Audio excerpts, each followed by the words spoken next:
I have a really special place in my heart for environmental lawyers and environmental judges, but especially Andy Kimbrell. Andy really has been a champion for all of us for the protection and preservation of our food, our farms, and our environment for many, many years. He's the executive director of the International Center for Technology Assessment in Washington, D.C., ICTA. He is also the executive director of the Center for Food Safety with offices in Washington, D.C., San Francisco, and Portland. He is really one of the leading environmental lawyers in the United States. He also is challenging the patents of seed in the courts, and he testifies regularly at congressional hearings and regulatory hearings. He has been featured in many documentaries, including The Future of Food, is the author of numerous articles and books on technology and society and food issues and the environment. And Utne Reader said he was one of the world's leading visionaries.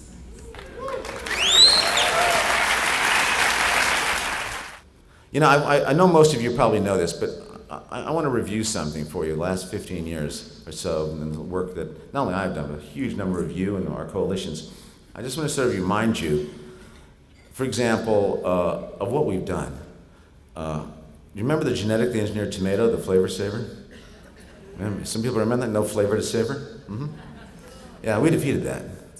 We did a boycott on Campbell's, and that's not here. There is no genetically engineered tomatoes. Remember, there was a genetically engineered BT potato. Remember, Arpad Pushtai was fired for finding out that it could hurt people. Great scientist who was really, his reputation was destroyed by Monsanto. Well, we went to McDonald's, and it's a small campus outside of Chicago of about 4 square miles, where Monsanto lives. Everything there is a MILK, by the way. You get in the van, it's a McVan. You meet the vice president, he's the MILK vice president. That's what they call each other, I'm not kidding. So we threatened to boycott them. And they gave up, and there went the BT potato. It's gone. Okay, so we then, and I don't mean just me, I mean as a coalition together, we have stopped genetically engineered wheat. Monsanto's Roundup Ready, genetically engineered wheat. Imagine all the wheat products. Imagine the contamination. That's been stopped. That's been stopped through the combination of legal action. That's not here, and they're not coming back with it. Genetically engineered rice, been stopped. No commercialization. It's gone. They tried to genetically engineer bent grass. I think it was called slow-mo or slow-grow or something like that, Scotts and Monsanto. We beat them in court. That's over. That's not going to happen. Then they tried to do these biopharmaceuticals that Nancy was talking about, growing vaccines in crops. Well, we sued them, and we beat them. Those are gone. Not going to happen. Not going to happen. Crazy idea. Anyway. Then we stopped genetically engineering alfalfa for 6 years. And we're right back in court right now. Then we just recently stopped the growing of these sugar beets up in the Willamette Valley. And by the way, shout out to Earth Justice in Honolulu for legally stopping that algae experiment forever.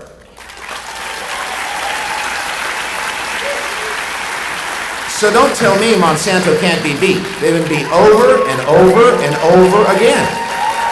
And we can do it again. And counties have gotten together. I was there in Mendocino County when a woman named Els Cooperrider, who ran the Ukiah Brewery, said, we're going to be the first non-GMO county in America by law. And Els organized it. I showed up with a great farmer and friend, Percy Schmeiser, who went around the county. It was fantastic because we ran the entire campaign out of the brewery. I mean, best campaign ever, right? We were outspent 20-1 by Monsanto, and we beat them. And that happened not in Marin County and in Trinity County. And remember BGH, bovine growth hormone? That horrifyingly cruel product, destroyed dairy cows. Well, Monsanto started getting in trouble because people started labeling, as I'm sure you all know, milk and dairy products as BGH free. Monsanto went to the Federal Trade Commission and said, they can't do that. That's mislabeling. And we answered, no, it's not, it's accurate. We won. Then 13 different states Monsanto tried to stop this in 13 different states. We won immediately in 12 of them. Ohio said, no, it's probably wrong. They can't label BGH free. We went to court, and then finally circuit court, and we won. So what did Monsanto do? They sold the product, gone. So, I mean,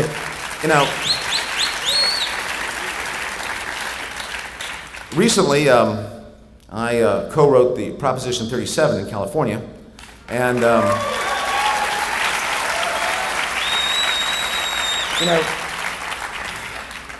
we lost 51 to 49.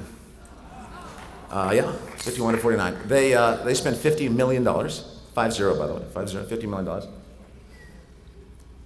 And they outspent us 10 to 1 in TV ads, and we still came 51 to 49.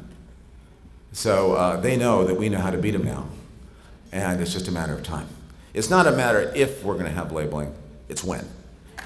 And it would be great if this were the state that did it first, and there's a labeling bill right now that you can support. Now, patenting is not only an economic crime, patenting of life, but it also is disturbing, both spiritually, philosophically, any other way, because under Section 101 of the Patent Act of the United States, do you know what you can patent? A machine, a manufacturer, or an inventor's composition of matter.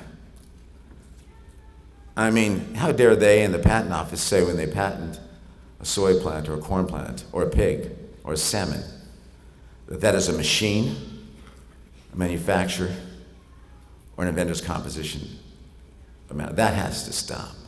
It's not only. So, a couple years ago, if I'd been standing up here, I would have said, it's pretty hard. We fought hard. My organization has fought very hard over the years.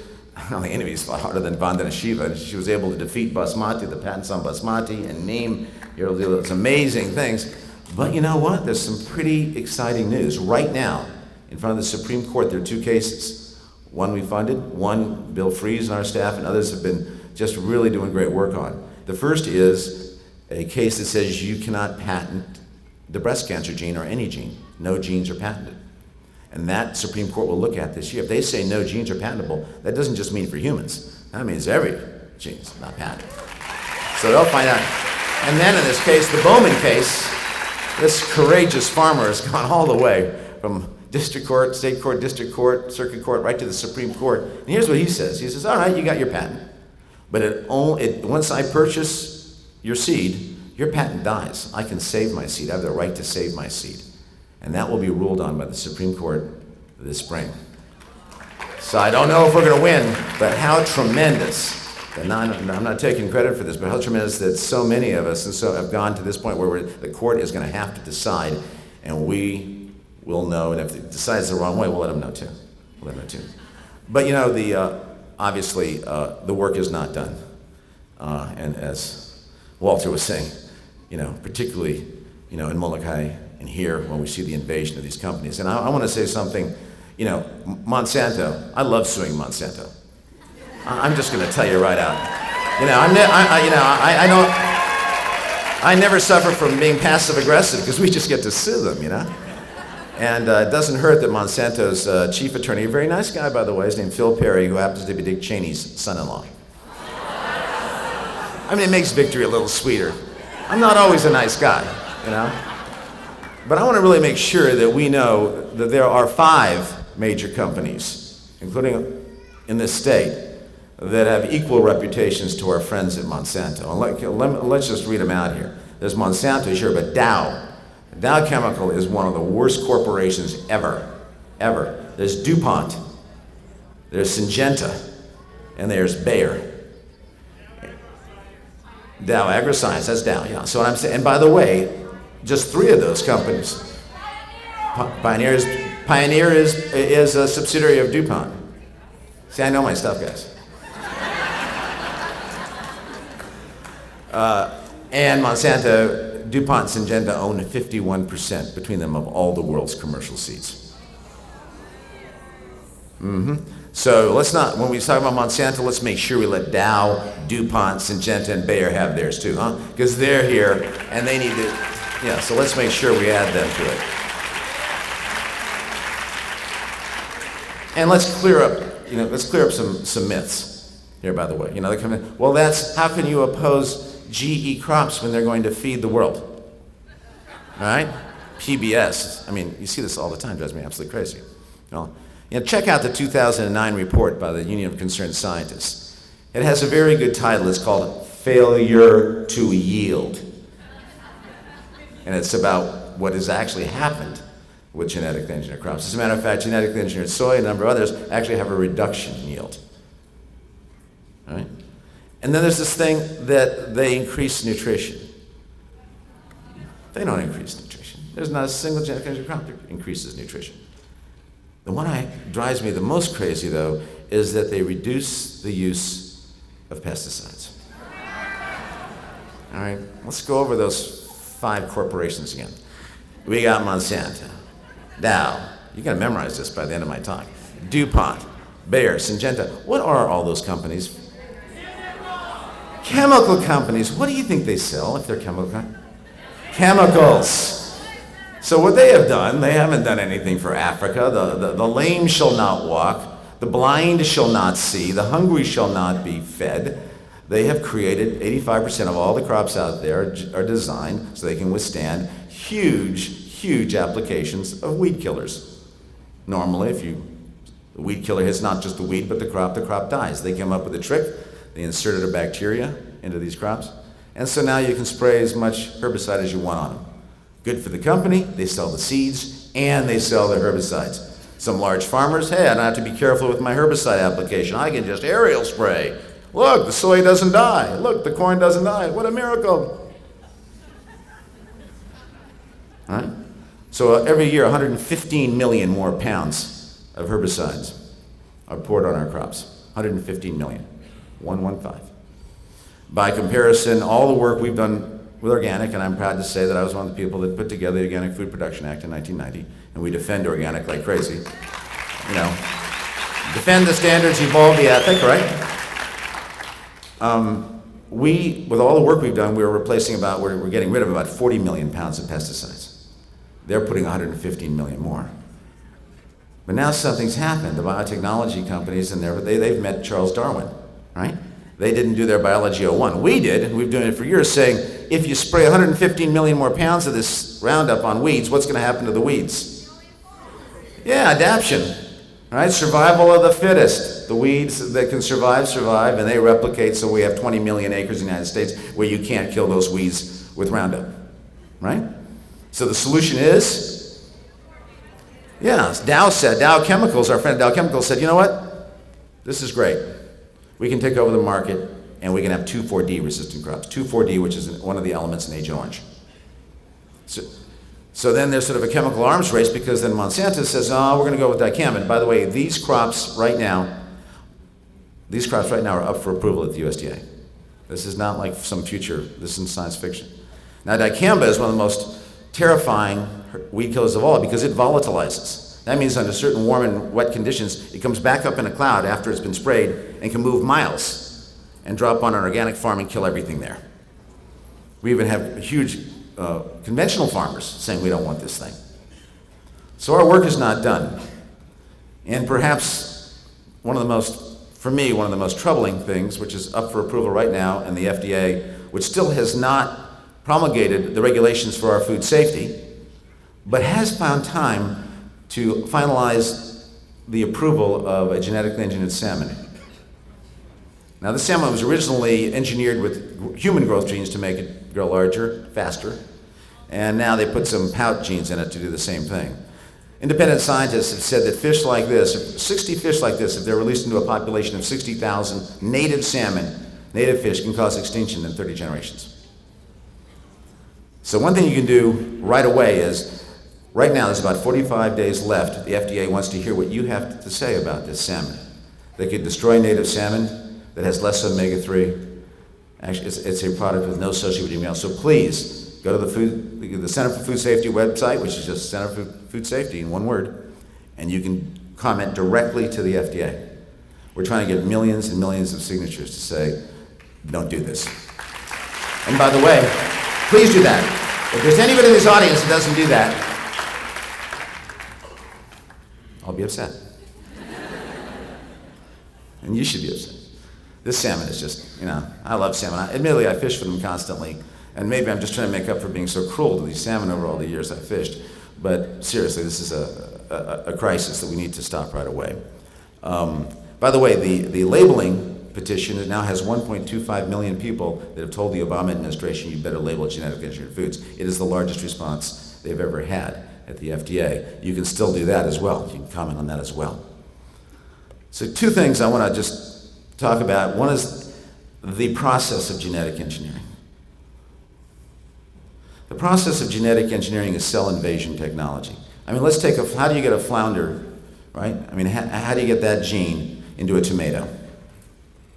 Well, what they do is they attach the genetic construct they want. This could be the same with a growth gene and a salmon. They attach it to a vector. It can be a bacteria, a virus that invades the cell. The cell tries to reject it. They put in viruses to promote that.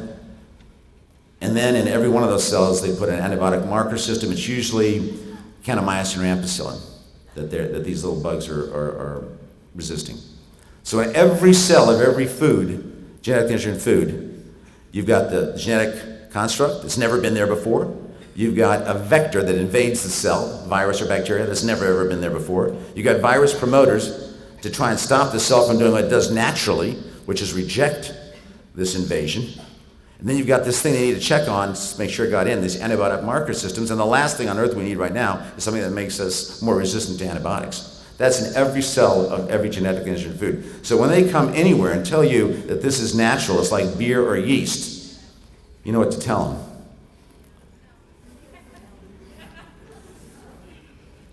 No, not FY. That's not good. So I also wanted a little bit today to reflect on how does this happen? I mean, there's this story of Native Americans, and they're by a river, and they're washing their clothes. These women are washing their clothes, and they see a baby coming down the river, and they're terrified. They run out and they save the baby, and then they see two babies coming down the river, and they run down the river, and they save the two, and then suddenly 3 babies, and 4 babies. And 5 babies. Now everyone's just crazy saving these babies. And then the chief comes in and she says, maybe we should go upstream and see who's throwing the babies in the river,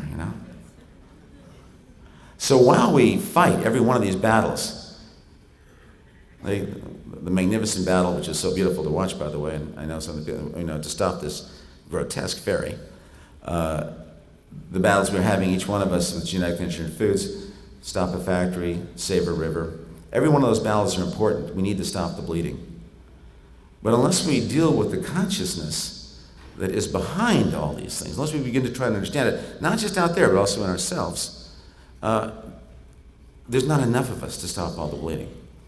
So we don't just need to work like hell to stop the bleeding. We also, I think, need to spend a little bit of time thinking, why would you do this?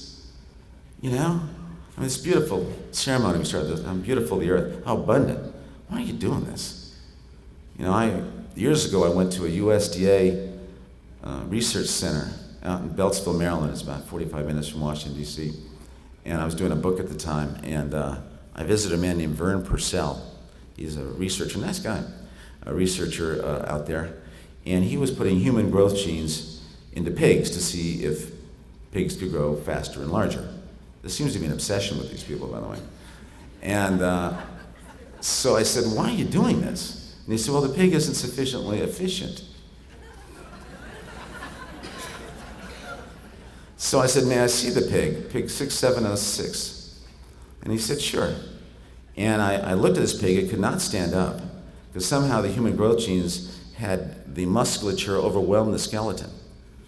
So it was collapsing in on itself. And its legs were about that big, just stubbles, could not stand up. It was cross-eyed, impotent, and could barely move. And I was horrified. And I said, Dr. Purcell, I mean, what have you done here? And he looked at me rather cheerfully and said, hey, the Wright brothers didn't succeed the first time either. And remember what we just said about patenting. You're only out as manufacturers or machines. There seems to be some kind of fatal confusion going on between machines and life here. You know, they're treating seeds, they're treating animals as their machines, and using the machine values on these life forms. That's what we call it genetic engineering. This is a mechanism, sort of a mechanistic pathology. This confusion, this technologization of life, which then follows in as patenting, as if you were patenting a refrigerator. So I begin to look into this, and I realize that there's sort of I call this kind of a cold evil. This idea that you can somehow treat life as if it was a machine. And I begin to look at some of the principles that are behind this. And one of them is a wrong view of science. One of the views that science and technology are the same thing. And let me give you an example of this, the foolishness that comes from this misguided science. First of all, you know, my daughter is here filming somewhere, Kailani. My daughter Kailani is here. And if you were to ask me, Andy, what about your daughter Kailani? And I'd say, well, she's 5'6", 7", weighs 110. Don't get insulted, honey, or 115. And she's 98% water and some calcium. I'd say, that's not your daughter. I want to know about your daughter. But this kind of mistake of a quantification versus qualification is a real problem with our science, and it had an enormous effect on genetic engineering. Let me give you an example. Do people remember the Human Genome Project? You remember the genes we were supposed to have? Anybody? We're supposed to have 100,000 genes because we're very complicated. Well, it turns out we only had 19,000 genes. Surprising. It's kind of insulting. Well, they recently did the genome of wheat. Do you know how many genes wheat has? 80,000. 80,000 genes. We have 19. So if you take 4 Nobel Prize winners, Watson, Crick, Berg, and Borlaug, together they don't have this amount of genes of wheat.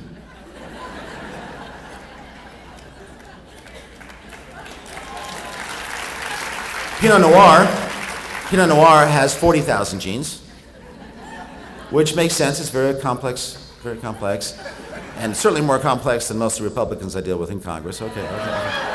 Cheap shot, okay, I'm entitled. Corn has 35,000. Oysters have 22,000. 3,000 more than we have. Houston, we have a problem with the gene theory. A big problem. Also, we share all but 375 genes with mice. Now, mice are nice. Don't get me wrong. But 375, that's all? And by the way, they have more genes than we do too. So their reductionist science is complete. They don't understand the first thing about life, much less about the genome, much less about anything else. But nevertheless, they try and force the science on us, and they try and push us into silence by saying you don't know the science. All right? The other thing they try and push on us is, you guys are wonderful, Kauai is beautiful, but what is the number one thing that you want in a machine? Efficiency, exactly. Efficiency is minimum input for maximum output in minimum time. That's how they want us to treat everything. All right, let's go back to my daughter. I have a daughter, And what if I told you I was a father who was extremely efficient? Minimum input of money and time and energy for maximum input of good grades and good behavior, and of course, minimum time, Good dad? No, I don't think so. I have an English setter, I love English setters, that is the least efficient relationship ever. Food, affection, complete, and she does no work at all. She pees on the rug occasionally, eats an occasional baseball glove, sure, but that's about it. A friend calls you at midnight, hey, Bob just left me. I'm sorry, I've got to give a speech tomorrow. Inefficient friend. What do we treat the things we really care about with? Efficiency or something else? What's the other thing we treat things we really care about with? Love. Yeah, when was the last time you heard that in a legislature or a courtroom? But Lincoln said something. He said, the best warriors are the lovers. He said, people who make war just for war are not good warriors. They'll fight for any side, they'll quit when they want. But if you're a lover of seed, if you're a lover of the land, if you're a lover of rivers, if you're a lover of animals, you will fight. You will fight for that. Lovers are the best fighters.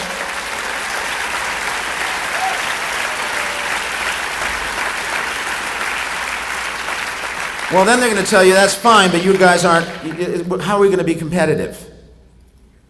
Right? How are you going to be competitive? Well, let's go back to my kids again. I also have a son, Nicholas, not just Kailani, and they come back to their report cards. Kailani has an A, Nicholas has a B. Nicholas, you're the weakest link. Goodbye. Sorry, it's competition, son. Competition is the ethic of elimination. If you base your entire society based on competition, it is always based on elimination and someone losing. If people say, we're in a global competition in economics in the marketplace, we have to win over other countries, that means you're condemning those countries to unemployment, to poverty, starvation. If you go to any anthropology, they will tell you we did not survive by competition, we survived by what?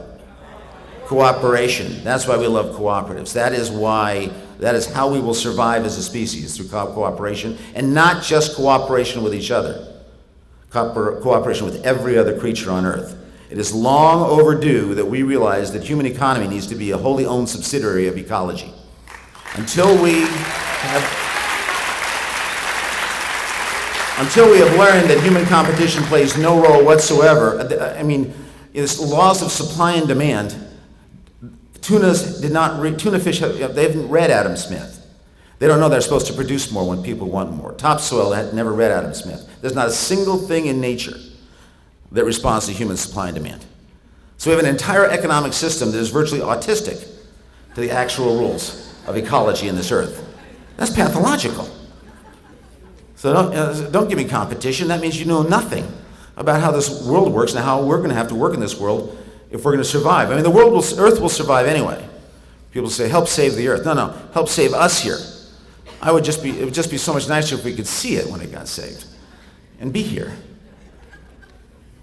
The other thing they always tell me, they always say, and this happened to me actually, the Bird He says, you're a smart guy, but it seems to me you're against progress. Right? So not only, are you unscientific, inefficient, uncompetitive, but you're also against progress. And I always say, progress, that's an incomplete sentence. Progress towards what?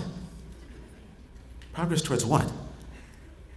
Is the way we treat 10 billion animals that we eat in these horrifying concentration camps, really, that we call concentrated animal food operations, is that progress? Is patenting all of life progress? Is genetically engineering the seed away from its refulgency, its resilience, into something you only can use for 1 year, and that actually is invented to resist pesticide, the destruction of the most profound symbol of fecundity we have on Earth? Is that progress? No, they don't get to decide progress. We get to decide progress. We get to say, that is not progress. And not just us. The UN just came out with a report, the ISTAT report, that said the way we're going to feed the world, this is the United Nations, the biggest experts in the world, they said, is not through genetic engineering, is not through toxic inputs, is not through pesticides, is not through the 2,4-D and the dicamba and the Roundup that is in the dust, that's in Molokai, and that's hurting and killing children on that island and on this island. So we know it is these toxic herbicides that's in that dust. That is not progress. That can never be progress. And certainly having plants where we're now going from Roundup to 2,4-D to dicamba, that's going backwards. That's chemical arms race going backwards, and sooner or later, this is again biology 01. What is going to happen to these weeds? You won't be able to kill them with Roundup. You won't be able to kill them with 2,4-D. You won't be able to kill them with dicamba. And according to Dave Mortensen at Penn State, that will mean 700, 800 million more pounds of these toxic herbicides all over the world being experimented on ground zero right here. Right? They'll be resistant to it. We will have hundreds of millions of acres of weeds. You can't get rid of anything. But meanwhile, these companies will have made zillions in selling their seeds and their chemistry, and then they can just walk away. That's this nightmare that they're giving us. That's a nightmare that we need to stop, and that can't possibly be seen as progress by anyone. So we will define progress, not them. We will take over. We'll occupy progress.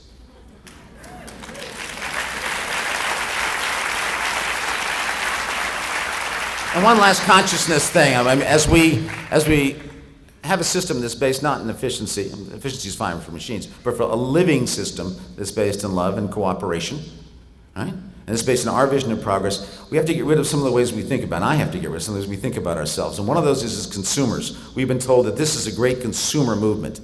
Consumer?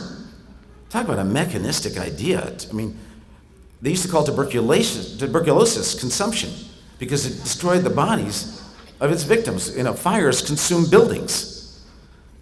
They would love us to remain passive consumers. There are no passive consumers on this island, I know that. But I'm saying in other places there are. And that's the responsibility of each of us. We're not consumers, whether we like it or not. Each of us is a creator. Like Walter said. You know, whether we like it or not, every decision we will make in the food we grow, in the food we buy, the food we feed our children, the food that we allow in our schools, in our communities, is either going to progress this terrifying industrial mechanistic nightmare that has now reached its end point in the actual engineering of the seed to become tolerant to these horrifying toxic poisons, or the organic and beyond, which is the fastest growing sector in American agriculture, which means organic, local, appropriate scale, humane, and boy, I mean that with my full heart. Biodiverse and socially just. We need to defend the organic ethic, but we need to evolve that ethic into local, into appropriate scale, humane, socially just, and biodiversity.